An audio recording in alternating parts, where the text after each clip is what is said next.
Hello and greetings from Knoxville, Tennessee. My daughter is in a ballet performance, her first one this weekend at the Knoxville Convention Center. She's going to be doing a solo, so I'm here to watch that tomorrow. And also, I'm staying with some relatives tonight, some cousins I haven't seen in 25 years, so I'm really excited to see them, and also my daughter's ballet performance tomorrow. But before the weekend starts, I wanted to follow up on my first video blog, follow up on that and talk about this school shooting. This is something that's very near and dear to my heart. I just left my job in July to launch out in faith to deal with issues specifically concerning the rise in school shootings and suicides. This is something that I know many are passionate about and shaking our heads saying, what can we do? And I feel like I have answers to that. For personal experience, I know that every child has two questions that desperately needs to be answered. And those questions are, am I loved and do I have value? Am I loved and do I have value? And until those two questions are answered, then it is impossible for a youth to care about academics. He's going to struggle in school. He's not going to be able to care about opportunities and jobs. He's not going to care about career options and choices, and the community is going to suffer as a result. He's not going to care about his community or patriotism and get involved in civic groups and community clubs. He's not going to care. They're not going to be able to. They're not going to care about morals or character or that God created us for a purpose. So these people are not going to be able, these children are not going to be able to function in society, and they're going to remain broken and hurting until those two questions are answered. And listen to this. If a child does not know that they're loved, how can they love other people? They can't. And if a child does not feel like they have value, then how are they going to value the life of other people? And how are they going to value their own lives? And school shootings are going to continue to happen. Suicide is going to continue to happen. And I feel like we just need to answer those two fundamental questions that every child asks in their mind and their heart. And so how do we do that as the church? That is our job to do that. The government and everybody is trying their hardest, but I want the church to get right in the middle of this and help.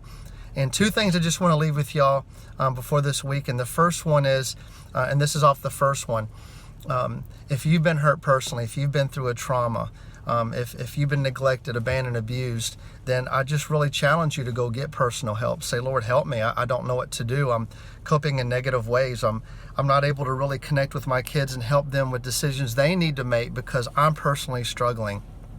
And just to let you know that kids can feel that disconnect.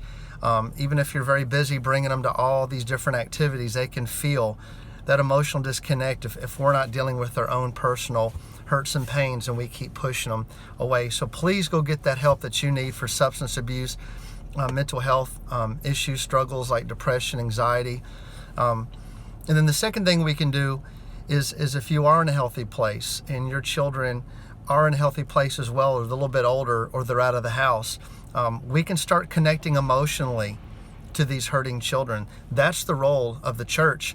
And staff can only go so far. Church staff, as a children's minister, I had 75 children in my children's ministry, but it's so structured that I had to do music, games, and activities and lessons.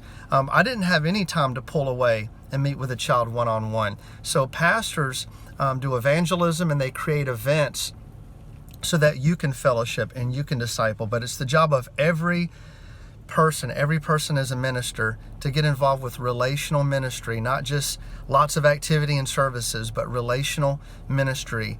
See if there is a way that you can get involved with connecting with the hurting child on an emotional level.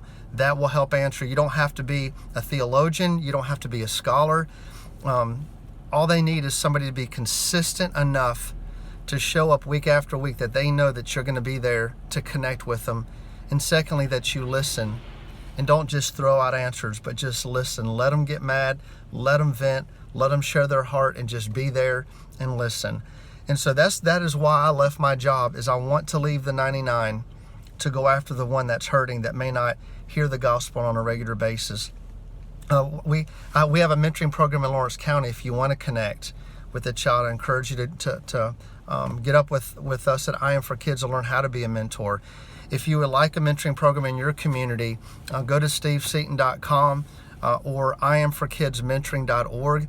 You can get more information on how you can bring a mentoring program to your community. And also, I do a class on learning to connect to a disconnected generation.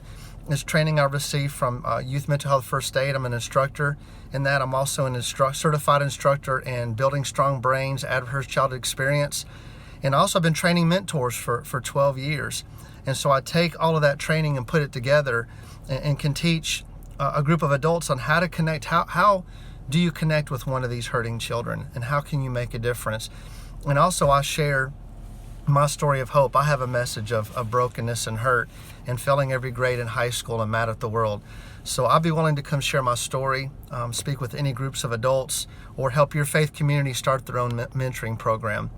And last thing I want to share when it comes to these school shootings, I want to direct you to a video that's on my YouTube site. Just go to YouTube, type in Steve Seaton, and look for an interview I had with Mickey Dunn. It is a very powerful interview. He speaks on how Lawrence County decided to respond to the rash of shootings in 1996. They wanted to be proactive, and so they went so far as he went to a prison and visited with a school shooter and said, can if you don't mind, can you share with us why you did this? What was on your mind? What was on your heart? What could anybody have done to prevent that from happening? And it's just a powerful story, painful to hear, but also just very revealing in what he shared with the Lawrence County school system. So again, go to YouTube, type in Steve Seaton, and then look for an interview from Mickey Dunn and just listen to that. It's very powerful.